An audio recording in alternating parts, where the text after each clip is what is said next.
Hello friends, good morning. നമ്മുടെ Kerala T V സീരിയലിലേക്ക് എല്ലാവർക്കും സ്വാഗതം. അങ്ങനെ നമ്മുടെ കള്ളുകുടിയന്മാരും ആ ഒരു രഞ്ജുവും കൂടെ ചേർന്ന് അവിടെ അടിച്ച് പൊളിക്കുവാണ്. പാട്ടൊക്കെ പാടി സൂപ്പറായിട്ട് കുടിച്ച് എല്ലാവർക്കും മത്തായി. ഈ സമയത്ത് അവിടേക്ക് ഗീതവും സംഘവും വന്ന് ഈ കാട്ടായൊക്കെ കണ്ടു കഴിഞ്ഞപ്പം കള്ളു കുടിച്ചവർക്ക് മത്തായി. ഇനി അവൾ നിന്നെ ഡാൻസിന് വെല്ലുവിളിക്കുമെന്ന് ചോദിച്ചു രേഖ ഗീതുവിനോട്. അത് പിന്നെ അവൾ എന്നെ അങ്ങനെയെങ്ങാനും വിളിച്ചിട്ടുണ്ടെങ്കിൽ അവളുടെ തലയിലേക്ക് ഞാൻ ആ കള്ളുകൂടം കമഴ്ത്തു വന്നു ഗീതു. കുറച്ച് കഴിഞ്ഞപ്പോഴേക്കും ഇവർ ഡാൻസ് അങ്ങ് തുടങ്ങി.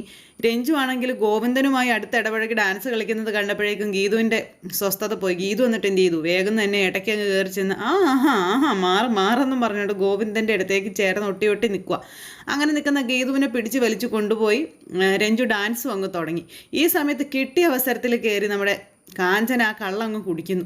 അപ്പോൾ കള്ള് കുടിച്ചുകൊണ്ടിരിക്കുമ്പോൾ എന്താ കാഞ്ചന ഈ കാണിക്കുന്നതെന്ന് ചോദിച്ചു രേഖ ചെന്നപ്പോൾ ഭയങ്കര ദാഹം, അതുകൊണ്ട് കുടിക്കുകയാണെന്നും പറഞ്ഞുകൊണ്ട് അവിടെ ഇരുന്ന് കുടിച്ചു. അപ്പോൾ ഈ മതി കുടിച്ചു വന്നേന്ന് പറഞ്ഞ് പിടിച്ചുകൊണ്ട് പോവുക.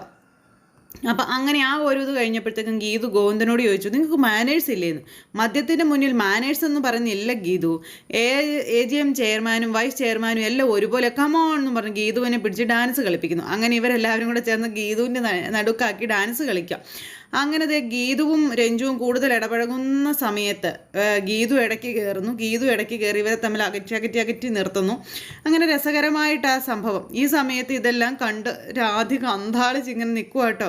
ഒച്ചയൊക്കെ കേട്ടിട്ട് ഭയങ്കര കലിപ്പും കാര്യങ്ങളുമായിട്ട് ഇവിടേക്ക് വന്ന് നോക്കിയതാണ്. അപ്പോൾ ഈ കാഴ്ചയെല്ലാം കാണുന്നു. അപ്പോൾ ഇതെല്ലാം കണ്ട് എന്നും പറഞ്ഞ് ഇങ്ങനെ നിൽക്കുന്നു. പെട്ടെന്നാണ് നമ്മുടെ രഞ്ജുവിൻ്റെ ഭാവം മാറിയത്. ഗീതുവിൻ്റെ അടുത്തേക്ക് ചെന്നിട്ട്, ഗീതു നീ എന്നോട് ക്ഷമിക്കണം എന്ന് പറഞ്ഞു. ഞാൻ നിന്നോട് വലിയ തെറ്റാ ചെയ്തതെന്നൊക്കെ പറഞ്ഞ് പറയുന്നത് ഇതൊക്കെ കേട്ട് ഗീതു അന്താളിച്ച് ഇങ്ങനെ നിൽക്കുന്നു. അതുപോലെ തന്നെ രേഖയും എല്ലാവരും എന്നോട് നീ ക്ഷമിക്കുക ഗീതു എന്നൊക്കെ പറഞ്ഞ്. അപ്പോൾ എന്തിനാണെന്ന് ചോദിച്ചപ്പോഴത്തേക്കും അവരെല്ലാവരും ഇങ്ങനെ നോക്കും കേട്ടോ. ദൈവമ്മേ, അപ്പോൾ എന്നോട് നീ ക്ഷമിക്കുക ഗീതു, എന്നോട് നീ ക്ഷമിക്കുക എന്നും പറഞ്ഞുകൊണ്ട് ഇങ്ങനെ പറഞ്ഞ് കരയുക. എനിക്ക് നിന്നോട് എല്ലാം ഏറ്റു പറയണം ഗീതു, അല്ലെങ്കിൽ ഞാൻ കുറ്റബോധം കൊണ്ട് ചത്തുപോകുമെന്നൊക്കെ പറഞ്ഞ് ഗീതുവിനോട് പറയും. അപ്പോഴും ഗീതു ഇങ്ങനെ ആലോചിക്കുക എന്നതാ സംഭവം. പെട്ടെന്ന് കയ്യിൽ നിന്ന് പോയെന്ന് മനസ്സിലായി. ഗോവിന്ദൻ ഇങ്ങനെ ആകിയതായിട്ട് ഇങ്ങനെ നിൽക്കും കേട്ടോ. ദൈവമേ, കയ്യിൽ നിന്ന് പോയോന്ന്. രഞ്ജു പറയാനുള്ളതല്ല നമുക്ക് നാളെ പറയാം, നീ ഇപ്പം റൂമിലേക്ക് പോകാൻ പറഞ്ഞു ഗോവിന്ദൻ. ഇല്ല, എനിക്ക് ഇപ്പം തന്നെ പറയണം, ഇപ്പം തന്നെ ഞാൻ പറയും, എങ്കിലേ എനിക്ക് സ്വസ്ഥത കിട്ടുമെന്നൊക്കെ പറഞ്ഞ് അങ്ങനെ നിർബന്ധം പറയുമ്പം ശരി വാ എന്ന് പറഞ്ഞുകൊണ്ട് ഗീതു. എൻ്റെ പൊന്നെ, ഇപ്പം തന്നെ ഒരു സമാധാനക്കേടാണ്. ഇനി ഈ കോപ്രായെല്ലാം കണ്ട് തലയ്ക്ക് മരപ്പ് കയറി നിൽക്കുക. ഇനി അതിൻ്റെ പുറകെ ഇവളുടെ വെളിപ്പെടുത്തലും കൂടി വേണ്ട. റൂമിൽ പോയി കൊടച്ചിരിക്കുന്നതാണ് നല്ലത് എന്നും പറഞ്ഞുകൊണ്ട് രാധിക അവിടെ നിന്ന് പോയി. അപ്പം ഞാൻ ആരാണെന്ന് നിനക്ക് അറിയണ്ടേ എന്ന് ഈ രഞ്ജു ഗീതുവിനോട് ചോദിക്കുന്ന സമയം പോയ രാധിക തിരിഞ്ഞിങ്ങനെ നിൽക്കുന്നു. അപ്പോൾ ഇത് ഞാൻ നിന്നോട് പറയും, എനിക്ക് ഈ സത്യം രാധിക അമ്മയോട് പറയണം എന്നൊക്കെ പറഞ്ഞുകൊണ്ട് ഇങ്ങനെ പറയാം, എല്ലാവരോടും പറയണം എന്നൊക്കെ പറഞ്ഞ് രഞ്ജു ഇങ്ങനെ ഇതായിട്ട് സംസാരിക്കും. അപ്പോഴേക്കും പോയ രാധിക വെപ്രാളം കയറി വന്നു നിൽക്കുന്നു.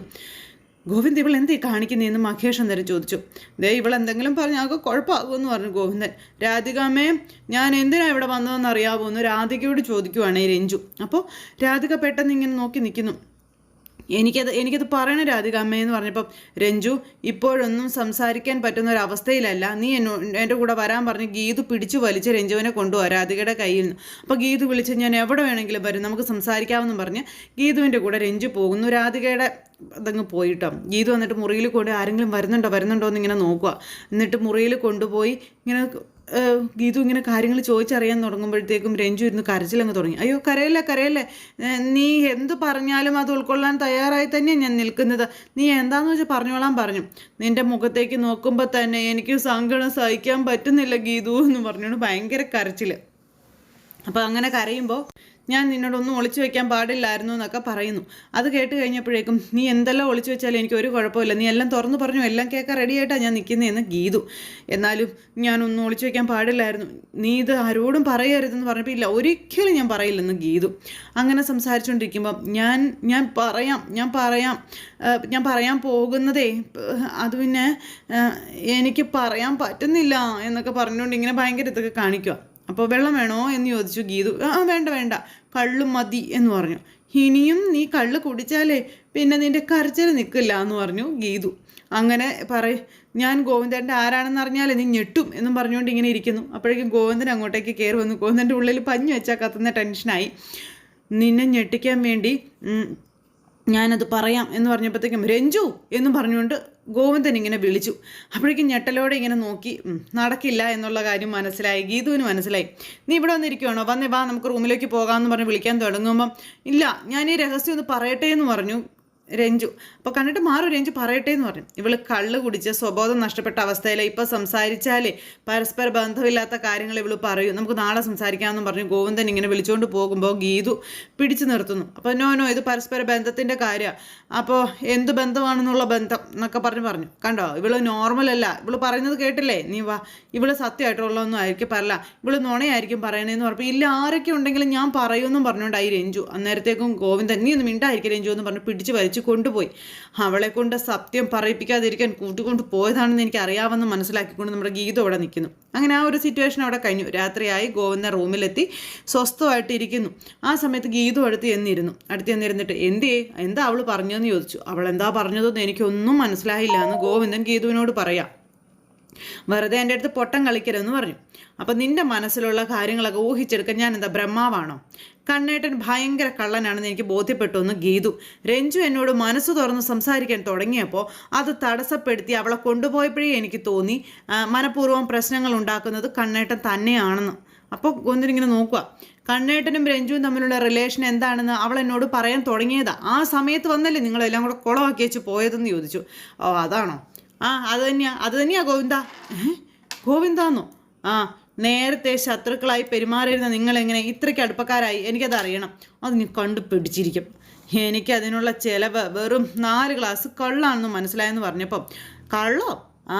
അത് കൊടുത്താലേ രഞ്ജു എന്തും തുറന്നു പറയും. വേണമെങ്കിലേ 8 ഗ്ലാസ് തന്നിട്ട് നിങ്ങളെ കൊണ്ട് വേണമെങ്കിലും ഞാനത് പറയിപ്പിക്കുമെന്ന് ഗീതു പറഞ്ഞപ്പം നിനക്കത് അറിഞ്ഞേ പറ്റൂ എന്നുള്ളതാണെങ്കിൽ ഞാനത് പറയാമെന്ന് പറഞ്ഞു. നിങ്ങൾ തമ്മിലുള്ള റിലേഷൻ എന്താണെന്ന് എനിക്ക് അറിയണം എന്നുള്ള കാര്യം പറഞ്ഞപ്പം അതിനു മുമ്പ് റിലേഷൻ ഉണ്ടാകാനുള്ള കാരണം കൂടി അറിയണ്ടേ എന്ന് ഗോവിന്ദൻ ചോദിക്കുക. എന്നിട്ട് ഞാൻ പറയാമെന്ന് പറഞ്ഞു ഗീതുവിനോട്. ഗീതു ഇങ്ങനെ അന്താളിച്ചിരിക്കുക കേട്ടോ, കേൾക്കാനുള്ള ആ ക്യൂരിയോസിറ്റിയോടെ. ഇത് നമ്മൾ മാത്രമേ അറിയാൻ പാടുള്ളൂ, നീയല്ലാതെ വേറൊരാളോടും ഇത് പറയരുത്, പറഞ്ഞാൽ വിശ്വസിക്കില്ല എന്ന് പറഞ്ഞു. പക്ഷെ ഒന്ന് വേഗം പറയാൻ പറഞ്ഞു നേരം ഗീതു ടെൻഷൻ കയറിയിട്ട്. ഒരിക്കൽ ഞങ്ങൾ 2 പേരും അഡ്വഞ്ചറസ് ട്രിപ്പിന് പോയെന്നൊക്കെ പറഞ്ഞ് ഇങ്ങനെ കഥ പറയുക. അങ്ങനെ ഗോവിന്ദൻ ഇല്ലാത്ത നുണക്കഥയെല്ലാം പറഞ്ഞ് പിടിപ്പിക്കും. അങ്ങനെ ഗോവിന്ദൻ ഒരു സിനിമാ കഥ തന്നെ ഗീതുവിൻ്റെ മുന്നിൽ പറഞ്ഞ് പിടിപ്പിച്ചു. അപ്പോൾ അങ്ങനെ നമ്മുടെ രഞ്ജു ഇങ്ങനെ പറഞ്ഞ കാര്യങ്ങളെല്ലാം പറഞ്ഞപ്പോൾ രാമായണം പൊന്നു മോനെ, വിരലിന് പകരം മുടിയിൽ സ്ലൈഡ് ആയിരുന്നെങ്കിൽ കുറച്ചുകൂടി അങ്ങ് ലോജിക്കായേനെ. ഇവിടെ ലോജിക്കിലല്ലല്ലോ, മാജിക്കിലല്ലേ കാര്യം എന്നൊക്കെ പറഞ്ഞിട്ട് ഗോവിന്ദൻ പറഞ്ഞപ്പം അപ്പം ഇത്രയും നേരം നിങ്ങൾ എന്നെ പൊട്ടം കളിപ്പിച്ചാണല്ലേ എന്ന് ചോദിച്ചു ഗീതു. ഞാൻ ആദ്യമേ പറഞ്ഞില്ലേ, ഞാൻ പറയുന്നത് നീയല്ലാതെ വേറെ ആരും വിശ്വസിക്കില്ല എന്ന്. നീ ഒരു പൊട്ടിയാണെന്ന് ഇതിൽ നിന്ന് തന്നെ വ്യക്തമല്ലേന്ന് ചോദിച്ചു. അങ്ങനെ ഗോവിന്ദനും ഗീതുവും കൂടി ഇങ്ങനെ സംസാരിച്ച് ഇടിയും വഴക്കൊക്കെ ആയിട്ടിരിക്കുന്നു. ഗോവിന്ദൻ ഇടിച്ചിടിച്ച് ഗീതുവിൻ്റെ കൈ വേദന എടുക്കാൻ തുടങ്ങി. ഗീതു നേരത്തേക്കും കയറി കിടന്നു. അങ്ങനെയൊക്കെ ഓരോന്നൊക്കെ ചെയ്യുന്നു. അങ്ങനെ അവരുടെ ഇടയിൽ ആ ഒരു കൗതുകകരമായ കാര്യങ്ങൾ സംഭവിച്ചുകൊണ്ടിരിക്കുന്നു. ഈ സമയം പിന്നെ കാണിക്കുന്നത് കിഷോറിനെ ആട്ടോ. കിഷോർ അവിടെ നിന്ന് ഇങ്ങനെ മൊബൈലിൽ ഞെക്കിക്കൊണ്ടിരിക്കുന്നു. അപ്പോൾ ഇനിയിപ്പോൾ ഇങ്ങനെയൊന്നും പോയാൽ പോരാ, കുറച്ചുകൂടി ശ്രദ്ധ വേണം എന്നൊക്കെ പറഞ്ഞ് അമ്മ കിഷോറിന് മുന്നിൽ വന്നിരുന്നു പറയുന്നു. ഭയങ്കര ഇറിറ്റേറ്റഡ് ആയിട്ട് ഇങ്ങനെ ഇരിക്കുവാണ് കിഷോർ. അപർണിക പ്രഗ്നൻ്റ് ആണെന്ന് അറിഞ്ഞപ്പോൾ മുതൽ ഞാനിത് കേൾക്കുന്നതല്ലേ എന്ന് ചോദിച്ചു കിഷോർ. എടാ, ഗർഭിണികൾ എപ്പോഴും സന്തോഷത്തോടെ ഇരിക്കേണ്ടത്, എങ്കിലേ കുഞ്ഞുങ്ങൾ ആരോഗ്യത്തോടെ ജനിക്കൂ എന്നൊക്കെ പറഞ്ഞപ്പോഴേക്കും എന്നും പറഞ്ഞിരിക്കുമോ കിഷോർ. ഈ സമയം ഫോണും വിളിച്ച് നമ്മുടെ അപർണിക ഇറങ്ങി വരിക സന്തോഷത്തോടെ. അപ്പോൾ അച്ഛൻ ഭയങ്കര ഹാപ്പിയാണെന്ന് ഇറങ്ങി വന്നിട്ട് അമ്മയോട് പറഞ്ഞു, നാളെ രാവിലത്തെ ഫ്ലൈറ്റിൽ തന്നെ ഇങ്ങോട്ട് വരുമെന്നാണ് പറഞ്ഞപ്പം അതിനെന്തിനാ ഇത്രയേറെ സന്തോഷം എന്ന് കിഷോർ ചോദിക്കുന്നു. അന്നേരം അപർണികയോട്, നിന്റെ അമ്മയും സിസ്റ്ററും എന്തിനാ സന്തോഷിക്കുന്നത്? അതേ കാര്യത്തിൽ അതിനേക്കാളും 10 ഇരട്ടി സന്തോഷിക്കുന്നുണ്ട് എൻ്റെ ഡാഡി. ഇത് ലോകത്ത് ആദ്യത്തെ സംഭവമൊന്നും അല്ലല്ലോ എല്ലാവരെയും വിളിച്ച് അറിയിക്കാൻ. അപ്പോൾ അപർണികയ്ക്ക് ഇങ്ങനെ ഞെട്ടലോടെ നോക്കും. ഇവൻ്റെ ഈ മട്ടുമാതിരിയൊക്കെ കണ്ടിട്ടേ മറ്റുള്ളവരുടെ കാര്യമൊന്നും എനിക്കറിയില്ല, പക്ഷേ എൻ്റെ കാര്യത്തിൽ ഇത് ആദ്യത്തെ സംഭവം തന്നെയാണെന്ന് പറഞ്ഞു. എന്താടാ, ഗർഭിണിയായ ഭാര്യയോടാണോടാ ചൊറിയുന്ന വർത്തമാനം പറയുന്നതെന്ന് അമ്മ അന്നേരം ചോദിച്ചു. ഇങ്ങനെ ഇരിക്കുക കിഷോറെ. അപ്പോഴേക്കും കിഷോറിൻ്റെ അടുത്ത് വന്നിരുന്ന് അപ്പം അതെങ്ങനെയാ ഇവൻ്റെ സ്വഭാവം മൊത്തത്തിൽ മാറി, ഒളിപ്പിച്ച് വയ്ക്കാൻ ഇത് അവിഹിതമൊന്നും അല്ലല്ലോ എന്നൊക്കെ പറഞ്ഞുകൊണ്ട് നമ്മുടെ അപർണിക പറഞ്ഞു. അപ്പോൾ അതല്ല അപർണിക, നമ്മളിപ്പോൾ വല്ലാത്തൊരു ഫിനാൻഷ്യൽ ക്രൈസിസിൽ നിൽക്കുകയാണ്. നമ്മുടെ 2 പേരുടെയും പ്രതിഫലം കൊണ്ട് ലോണിൻ്റെ ഇൻട്രസ്റ്റ് അടയ്ക്കാൻ പോലും പറ്റുന്നില്ല. അതിന് ശരിക്കും പറഞ്ഞിട്ടുണ്ടെങ്കിൽ ഹോസ്പിറ്റൽ ചിലവുകൾക്ക് പോലുള്ള പൈസയും നമുക്ക് സമ്പാദ്യമായി കൈകളിലില്ല. ഈ ഒരവസ്ഥയിൽ നമുക്കൊരു കുഞ്ഞു വേണോ എന്ന് കിഷോർ ചോദിച്ചപ്പോൾ അപർണിക ഞെട്ടി. നിനക്കെന്താടാ, നീ എന്താടാ എന്നോട് പറഞ്ഞതെന്ന് ചോദിച്ചു. നിനക്കെന്താ, ഈ കുഞ്ഞിനെ കളയണോ? ഹ്, അവരൊക്കെ തലയ്ക്ക് കീഴിൽ എടാ എല്ലാവരും അമ്മമാരാകാറുണ്ട്. പിച്ചക്കാർ പോലും അമ്മമാരാകാറുണ്ട്. അവരെല്ലാം തലയ്ക്ക് കീഴിൽ നോട്ടുകെട്ടുകൾ അടുക്കി വെച്ചിട്ടാണോടാ പ്രസവിക്കുന്നതെന്ന് ചോദിച്ചു. അങ്ങനെയൊക്കെ ചോദിച്ച് ഇവൻ്റെ വായ അടപ്പിക്കുകയാണ് നമ്മുടെ അവർണിക. ഞാൻ ഞാൻ നിന്നോട് അത് ആലോചിക്കാനാ പറഞ്ഞെന്ന് പറഞ്ഞപ്പം എന്താ ഏട്ടാ ഈ പറയുന്നതെന്ന് ചോദിച്ചു ശ്രീജ വന്നു. വിവാഹം കഴിഞ്ഞ് എത്രയോ പേര് ഒരു കുഞ്ഞുകാലിന് വേണ്ടി ആഗ്രഹിച്ചിരിക്കുമ്പോൾ ഈശ്വരൻ തന്ന ജീവനെ വേണ്ടാന്ന് വെക്കാനാണോ ഏട്ടൻ ശ്രമിക്കുന്നത് എന്ന് ശ്രീജ ചോദിക്കണു കിഷോറിനോട്. ഒരു വർഷം കൂടി കഴിഞ്ഞാൽ നമ്മുടെ എല്ലാ സാമ്പത്തിക പ്രതിസന്ധികളും മാറും. അപ്പോൾ നമ്മൾ ആലോചിച്ച പോരാ പറഞ്ഞിക എന്നൊക്കെ ഇങ്ങനെ ചോദിക്കുക. അതൊക്കെ കേട്ട് ഇങ്ങനെ ഇരിക്കുന്നവർ. അപ്പോൾ ഈ ജീവന് ഗർഭപാത്രത്തിൽ വെച്ച് തന്നെ കത്രിക കൊണ്ട് മുറിച്ച് വേസ്റ്റ് ബോക്സിൽ തള്ളണം അല്ലേ എന്ന് ചോദിക്കുകയാണ് നമ്മുടെ അവർണിക. അതൊക്കെ കേട്ട് ഇങ്ങനെ ഇവർ അമ്മയും മോളും പേടിച്ചിരിക്കുക കേട്ടോ. കിഷോറിന് പിന്നെ പ്രത്യേകിച്ച് ഇതൊന്നുമല്ല, അങ്ങനെ ആ ഒരു ഇതിലിരിക്കുന്നു, വലിയ താല്പര്യമൊന്നും ഇല്ലാത്ത രീതിയിൽ തന്നെ. ഇത് കേട്ട് കഴിഞ്ഞപ്പം നീ എൻ്റെ ഭർത്താവായി തുടർന്നാലും ഇല്ലെങ്കിലും ഈ കുഞ്ഞിനെ നഷ്ടപ്പെടുത്താൻ ഞാൻ തയ്യാറല്ല എന്ന് അവർണിക തീർത്തു പറഞ്ഞു. ഇത് കേട്ടപ്പോഴത്തേക്കും കിച്ചു അവിടുന്ന് ചാടി അങ്ങോട്ട് എഴുന്നേറ്റിട്ട് ഓഹോ അങ്ങനെയാണോ എന്ന് ചോദിച്ചു. ഇക്കാര്യത്തിൽ ഞാൻ ചേച്ചിക്കൊപ്പം നിൽക്കൂ എന്ന് നമ്മുടെ ശ്രീജ പറഞ്ഞപ്പോൾ വെളിവ് കേടുകൊണ്ട് ഇവൻ ഓരോന്ന് വിളിച്ചു പറയുന്നതാ മോളേന്ന് അമ്മയും പറഞ്ഞു. ഇവനെ തുറച്ചു നോക്കിക്കൊണ്ട് ഇങ്ങനെ നിൽക്കുക നമ്മുടെ അവർണിക. പണവും ബിസിനസ്സും അല്ലാതെ കുടുംബം കുട്ടികൾ എന്നുള്ള ഒരു ചിന്തയൊന്നും ഇവനില്ല, അതിൻ്റെ കുഴപ്പമാണെന്നൊക്കെ അമ്മ പറയണു. ഇത് കേട്ട് കഴിഞ്ഞപ്പോഴും ഇങ്ങനെ നിൽക്കുന്നു. അവർണിക ഇവനെ തുറച്ചു നോക്കുന്നു. ഞാനും മോളുടെ തീരുമാനത്തിനൊപ്പം ഈ കുഞ്ഞിനെ വേണ്ടെന്ന് വെക്കാൻ ഞാൻ സമ്മതിക്കത്തില്ലെന്ന് അമ്മയും പറഞ്ഞു. ഉദരത്തിൽ ജീവൻ വെച്ച് തുടങ്ങിയ കുഞ്ഞിനെ വേണ്ടെന്ന് വെക്കാനുള്ള നിന്റെ തീരുമാനമുണ്ടല്ലോ, അത് ഈ കുഞ്ഞിനെ കൊല്ലുന്നതിന് തുല്യമാണെടാ എന്നും പറഞ്ഞുകൊണ്ട് അവർണിക കിച്ചുവിനോട് പറയണം. കിച്ചു അന്നേരം ഇങ്ങനെ പല്ലു ഉറുമിപ്പിടിച്ച് വരെ നോക്കുന്നു. നിനക്ക് വേണ്ടെങ്കിൽ വേണ്ട, ഞാൻ വളർത്തു എൻ്റെ കുഞ്ഞിനെ എന്നും പറഞ്ഞ് അവർണിക പറഞ്ഞു. അതിന് കുഞ്ഞിനെ വേണ്ടാന്ന് ഞാൻ പറഞ്ഞോ? ഇപ്പോഴത്തെ സാമ്പത്തിക അവസ്ഥയിൽ അതിനെക്കുറിച്ച് ആലോചിക്കണ്ടെന്നല്ലേ പറഞ്ഞുള്ളൂ. ഇനി എന്താ ആലോചിക്കാനാ?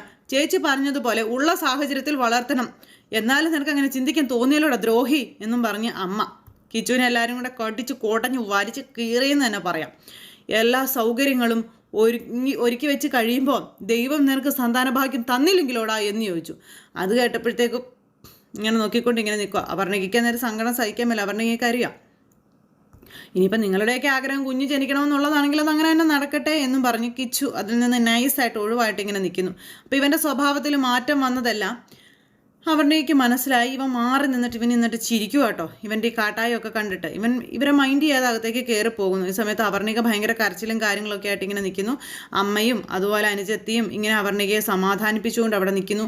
അപ്പോൾ അങ്ങനെയൊക്കെയുള്ള ഒരു സിറ്റുവേഷനും കാര്യങ്ങളൊക്കെ കൂട്ടിയിണക്കിക്കൊണ്ട് ഇന്നത്തെ കഥയും അവസാനിച്ചു. അപ്പോൾ എല്ലാവരും കാത്തിരുന്ന് കാണണം. എല്ലാവർക്കും നല്ലൊരു ദിവസം ആശംസിക്കുന്നു. നന്ദി.